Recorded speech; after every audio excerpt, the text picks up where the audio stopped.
वरहापीडम नटवर वपो कर्णयो कर्णिकाराम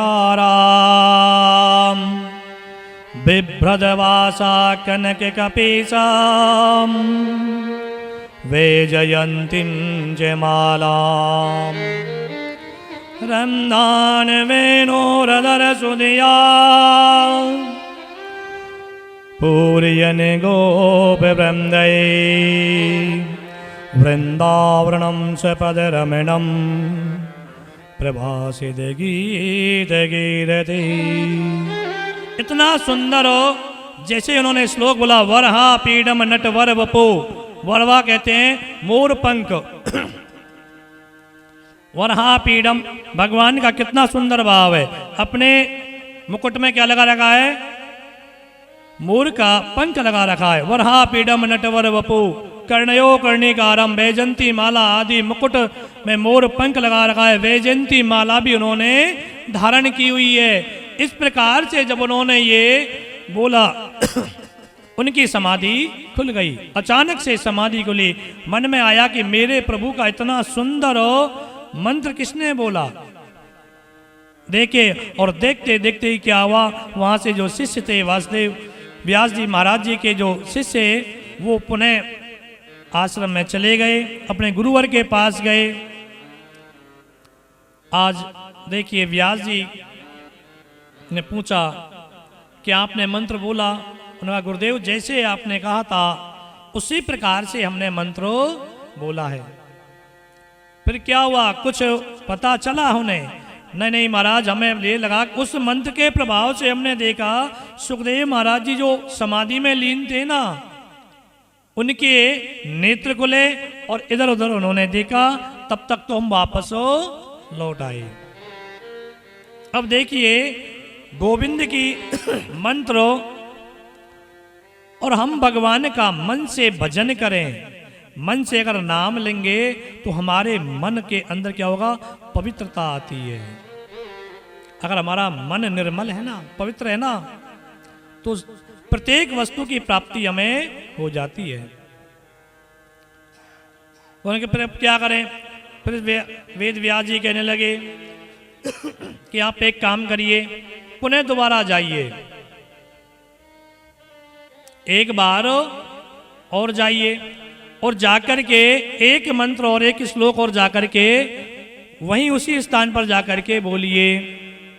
फिर दूसरे श्लोक में बोलने लगे, अहो बकियम स्तन कालकोटाम जिज्ञांस मायाद पुष्पसादवी लेभे गतिम छातयो चित्ताम दयो अन्यम कावम दयालु शरणम व्रजे। अहो बकियम कालकूटम स्तन कालकूटम। अहो बकियम स्थल तने यानी कालकूटम कौन? पूतना। इस श्लोक में उन्होंने पूतना का नाम लिया और वेद व्यास जी के जो शिष्य थे वहां सुखदेव महाराज जी के पास कह रहे हैं अब पूतना कौन है, किसकी बहन है पूतना, पता है आपको? किसी को किसकी बहन है बताइए जरा। हाँ बिल्कुल सही कहा, ये पूतना राजा बलि की, आपने कहा ये कथा आगे आएगी, राजा बलि की पुत्री है, ये आती है उसमें। वो जब देखती हैं, वो झरोके में से देखती हैं, वो कथा सुनाएंगे आपको अभी हम ये। लेकिन इस समय ये वृतासुर की बहन है। ये जो है वृतासुर की बहन है, यहां पर बकासुर, जो बकासुर है उनकी बहन का नाम है पूतना, जिनको भी भगवान हमारे गोविंद ने क्या किया, अपनी माता की तरह गति प्रदान करी थी। इतने दयालु हैं। देखिए कितना सुंदर भाव बता रहे हैं इस समय कि जो विष पिला रहा है, भगवान हमारे गोविंद को विष पिलाया और अपनी माता की तरह उनकी भी गति करा दी। ऐसे भगवान हमारे परम दयालु हैं। कथा आगे आएगी, 10वें स्कंद में कथा है, उस स्कंद में आपको ये कथा हम अवश्य ही सुनाएंगे। जैसे ही उन्होंने ये बोला, वो इधर उधर देखने लगे कि और बताइए हमें, और सुनाइए। उन्होंने कहा जितना हमसे आता है उतना हमने सुना दिया। अब अगर आपने ज़्यादा सुनना है तो आप एक काम करिए, हमारे गुरुजी के पास जाइए। ऐसे मंत्र तो हमारे गुरुजी के पास में अनगिनत मंत्र हैं जो आपको इतने प्रिय लगेंगे, भगवान की ओर खींचेंगे। अब देखिए चुंबक क्या करता है, चुंबक को सभी जानते हैं। अब चुंबक किसको पकड़ेगा? लोहे को पकड़ेगा। अगर लोहे के अंदर मिट्टी हो, जैसे काई लग जाती है, ज़्यादा जितनी ज़्यादा काई होगी उसी प्रकार से वो चुंबक लोहे को पकड़ता है, उसकी ढील छूटी हो, और जितनी ज़्यादा साफ लोहा होगा उतनी गहराई से उसे पकड़ लेता है। ये संतों के असल गुण हैं। जो संत होते हैं वो क्या करते हैं, जो ज्ञानवर्धक चीजें होती हैं ना, उनको तुरंत ही भांप लेते हैं, उन्हें तुरंत ग्रहण कर लेते हैं, चुंबक की भांति। तो सुखदेव महाराज जी ने कहा कि जब इतना सुंदर इनके शिष्य हैं, जिन गुरु जी के शिष्य इतने सुंदर हो, मंत्रों की ध्वनि कर रहे हैं, पता चले उनके गुरु जी कितने पारंगत होंगे। अब जितना बड़ा गुरु पारंगत होगा तो चेला उतना ही तो पारंगत होगा। अब श्रोता जितना अच्छा हो उतना ही तो अच्छा होता है। हनुमान जी के गुणों का पता है आपको? हनुमान जी में कितने गुण हैं? नहीं पता। हनुमान जी के गुणों का पता है किसी को? हनुमान जी के पास संसार के संपूर्ण गुण हैं। हनुमान जी कैसे हैं सुना देते हैं आज आपको।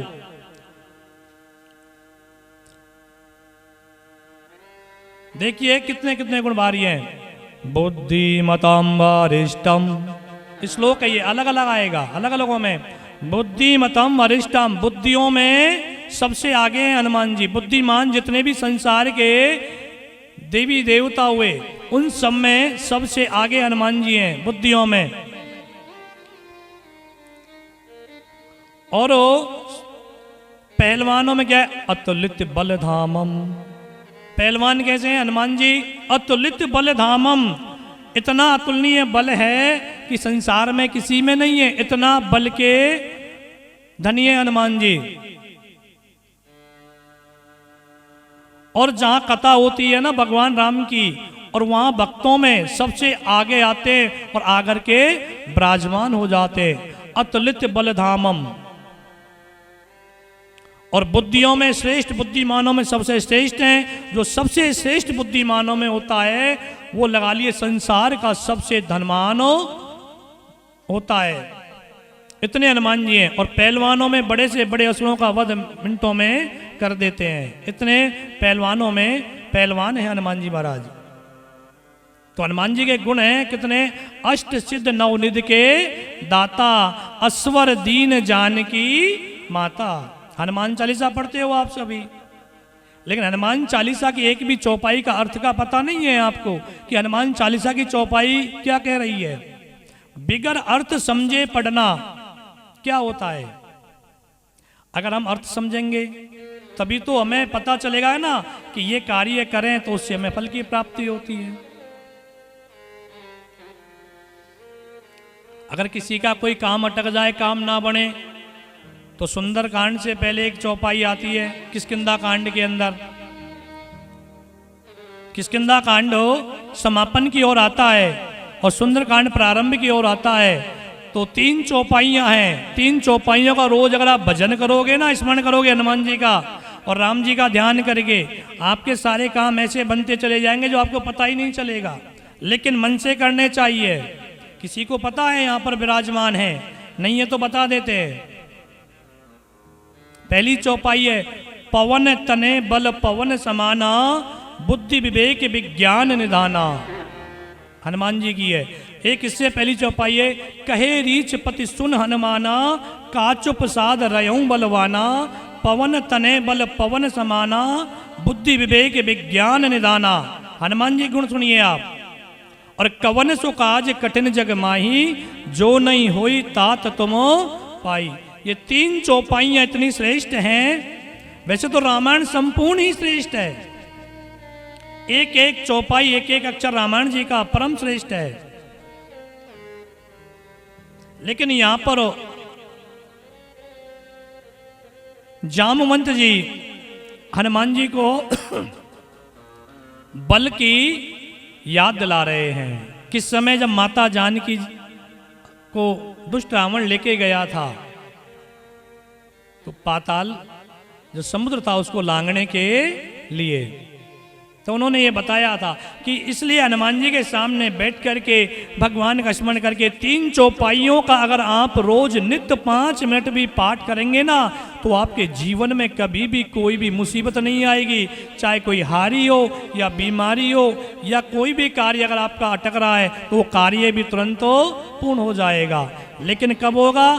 तब हमारा मन बिल्कुल निर्मल होगा, भगवान के प्रति समर्पण जब हो जाएंगे तब होगा। जैसे आज सुखदेव महाराज जी समर्पण हुए मंत्रों को सुन करके कि हम आपके गुरु के पास चलना चाहते हैं, ले चलिए। अब गुरु के पास चल दिया सुखदेव जी महाराज। और जैसे ही बद्रिका आश्रम पहुंचे सुखदेव महाराज जी, अपने पिता के व्यास आश्रम में पहुंचे, देखा तो उन्होंने नीचे चरण पादुकाओं की ओर देखा और जैसे दृष्टिपात किया कि हो ये तो मेरे पिताजी हैं। अब आप लगाइए कितने परम भाग्यशाली होते हैं जिनके पिता इतने वेदों के ज्ञाता हो और वहां पर पुत्र जन्म ले, वो भी कितना संत शिरोमणि संत हो। सूत जी महाराज यही कह रहे हैं ऋषियों से कि देखियो कितना पुण्य कर्म होता है जब हमारे घर में अगर कोई संस्कारी पुत्र हो, अपने परिवार वालों का, माता पिता का, परिवार वालों का, समाज का और नगर का और राष्ट्र का जो नाम करे, वही तो सर्व से सर्वोपरि संत पुरुष होता है। कितना सौभाग्यशाली होते हैं उनके माता पिता। ऐसे सुखदेव महाराज जी। बोलिए बाल कृष्ण भगवान की जय। अब वहां पर आए और आकर के उन्होंने उनका यज्ञोपवीत भी नहीं हुआ था। सुखदेव महाराज जी ने का जाकर के पिताजी ने उनका यज्ञोपवीत धारण करवाया और उन्होंने श्रीमद् भागवत कथा की दीक्षा दी थी। सुखदेव महाराज जी ने दीक्षा ली, अपने पिताजी से दीक्षा ली थी। सुख, हमने कल आपको ये कथा सुनाई थी। सुख किसे कहते हैं? हमारे सामने विराजमान हैं, देख रहे हो आप सभी, तोता को सुख कहते हैं।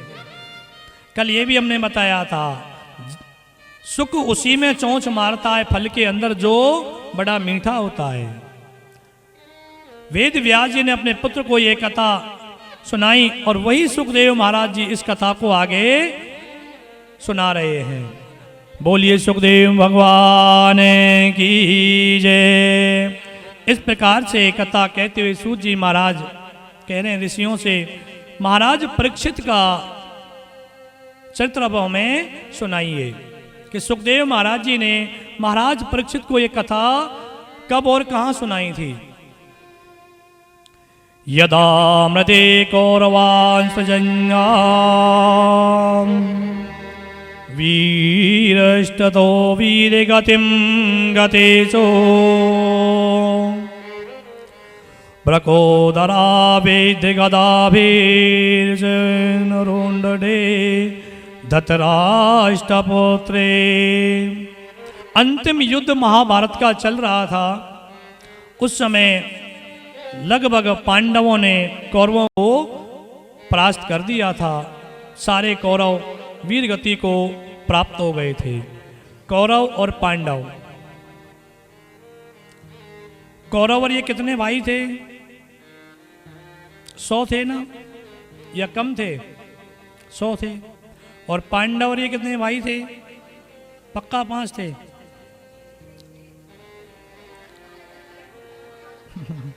पहले आप वार्तालाप कर लीजिए कितने थे। कोई बात नहीं, देखिए भाई तो 6 थे, लेकिन वो समाज के अंदर 5 भाई थे। अब बलशाली कौन होगा? 5 होंगे या 100 होंगे? अगर कोई सामने आ जाए, आप अकेले हो, 10 आदमी आ गए लड़ने के लिए, तो आप क्या करोगे? किसको बजोगे? हम किसे बजेंगे? बस भगवान को बजेंगे कि हे राम बचा ले यहाँ से, तो हे राम बचा ले बचा ले बचा ले, ऐसे करके रास्ता निकालेंगे बचने का। यही करेंगे ना। लेकिन जो एक होता है, एक कहते हैं सत्य पर जो चलता है ना, उसके साथ में मेरे गोविंद ठाकुर जी हमेशा उसके साथ रहते हैं। इस प्रकार से अंतिम युद्ध था। ब्रकोदर कौन? भीम गदा से किसकी जंगा को तोड़ा? दुष्ट दुर्योधन की जंगा को तोड़ा। उस समय सारे कौरवों का, और जो जो कौरवों के साथ में थे, हमने कल ही बताया, जो जो विद्वान थे, बहुत ज्ञानवान थे, वो भी कौरवों के साथ में थे। उन सब का उनका जैसा ही हाल हो गया था। इतनी लाशें हो गई थी, 18 अक्षणी सेना रोज की वहां मारी जाती थी। इतना भयानक युद्ध हुआ था वो। अब आप लगा लीजिए, बिल्कुल अर्धमरा दुर्योधन हो गया। उन्होंने देखा अपने मित्र को, कि मित्र का क्या नाम था? परम मित्र कौन था दुर्योधन का? पहले आप ये बताइए। कर्ण था। लेकिन उनका एक मित्र और भी था, जिसे गुरु का पुत्र था। उनके गुरु के पुत्र का नाम क्या था? अश्वत्थामा। उनको उन्होंने देखा। वो आकर के देख रहे हैं अश्वत्थामा कि मेरे मित्र की दुर्गति इतनी हो गई। उन्होंने कहा कि कहो मित्र, क्या आदेश है मेरे लिए? उन्होंने कहा कि देखिए अश्वत्थामा, हम 100 भाई, हम सारे 100 की 100 लगभग मारे गए। अंतिम श्वास थी दुर्योधन की। पांडव 5 भाई थे, फिर भी 5 की 5 जीवित हैं। अब मैं चाहता हूं, अगर आप वास्तविक मेरे मित्र हो, तो मैं चाहता हूं कि उन 5 पांडवों के सिर को धड़ से अलग करके मेरे पास ले आइए। इस प्रकार से उन्होंने अश्वत्थामा को आदेश दे दिया, क्योंकि वो राजा उसी समय थे दुर्योधन, तो वो मान रहे थे उनकी। लेकिन जब युद्ध में हार जाता है तो राजा का तो वही राज्य समाप्त हो जाता है। मित्रता इतनी गहरी होती है। इस प्रकार से अब देखिए, जिसके साथ में मेरा गोविंद होगा तो क्या उसका अहित होगा? ठाकुर जी जिसके साथ में होंगे उसका अहित होगा? कदापि नहीं होगा। और जो अहित हो भी रहा हो ना, तो ठाकुर जी क्या करते हैं? उसको उस जगह से ले जाकर के दूसरी जगह ले जाते हैं। ऐसे ही आज गोविंद क्या करें, हमारे ठाकुर जी क्या करें, भगवान श्री कृष्ण, जैसे ही उन्होंने युद्ध जीता। अब जो कोई जीत करके आता है तो क्या करते हैं? क्या करते हैं? कोई जीत के आएगा तो आप बताइए आप मेरे को। अगर कोई जीत के आए, हमारा बेटा बड़े अच्छे नंबर लेकर के स्कूल में आता है, तो क्या करते हैं? बड़े प्रसन्न होते हैं। हो सकता है कहीं भ्रमण करने के लिए भी चले जाएं, कहीं पार्टी करने के लिए भी चले जाएं। ऐसा होता है ना? करते होंगे आप, अवश्य करते होंगे। ऐसे ही उन्होंने कहा, भगवान कहने लगे, मधुसूदन कहने लगे, क्योंकि युधिष्ठिर बड़ा था भगवान कृष्ण से। उन्होंने कहा कि भ्राता, आज हम चाहते हैं कि हमने बड़े युद्ध किए हैं, बड़े कष्ट पाए, आज अपन भ्रमण करने के लिए रात्रि में चलते हैं। 5 पांडव भगवान श्री कृष्ण के साथ में भ्रमण करने चले। उधर से अश्वत्थामा आने लगा, विचार करने लगा कि इनका वध मैं कैसे करूं। इतने बड़े सारी योद्धा, जिनमें कौन थे? सबसे प्रमुख योद्धा कौन था महाभारत के युद्ध में? पता है आपको? भीष्म पितामह। क्षण मात्र में पूरी सेना का संहार कर सकते थे, इतने बलशाली थे। दूसरे नंबर पर गुरु द्रोणाचार्य, तीसरे नंबर पर कर्ण था, चौथे पे कृपाचार्य। ऐसे प्रकार के बड़े बड़े महारथी युद्ध में थे। लेकिन सारे के सारे क्यों मारे गए? क्योंकि अन्याय के साथ खड़े थे, न्याय के विरुद्ध थे और अन्याय के साथ में वो खड़े थे। जहां अन्याय हो रहा था ना, उसके साथ में थे। अब भगवान जो अन्याय करता है उसको छोड़ता है कभी भी? अन्याय करने वाले को भगवान कभी भी नहीं छोड़ते। आताताई को भगवान कभी नहीं छोड़ते हैं। कितना बड़ा ही आताताई हो, चाहे कितना बड़ा सम्राट हो, बलशाली हो जाए, लेकिन भगवान उसका वध अवश्य ही कर देते हैं। इस प्रकार से उस दिन देखिए भगवान ने फिर अपनी माया दिखाई। भगवान मधुसूदन अपनी लीला करने लगे। हम तो भगवान की लीलाओं में जकड़े हुए हैं। बताने लगे आप हम सभी को ज्ञान दे रहे हैं, ये कथाओं से ज्ञान की प्राप्ति होती है हमें। अब जैसे ही आए तो उस समय देखा कि द्रौपदी के 5 पुत्र। अब द्रौपदी ने देखा, उन्होंने पुत्रों ने देखा कि आज हमारे पिताश्री नहीं सो रहे, तो जहां पर 5 पांडव सैन्य करते थे वहीं वो सो गए।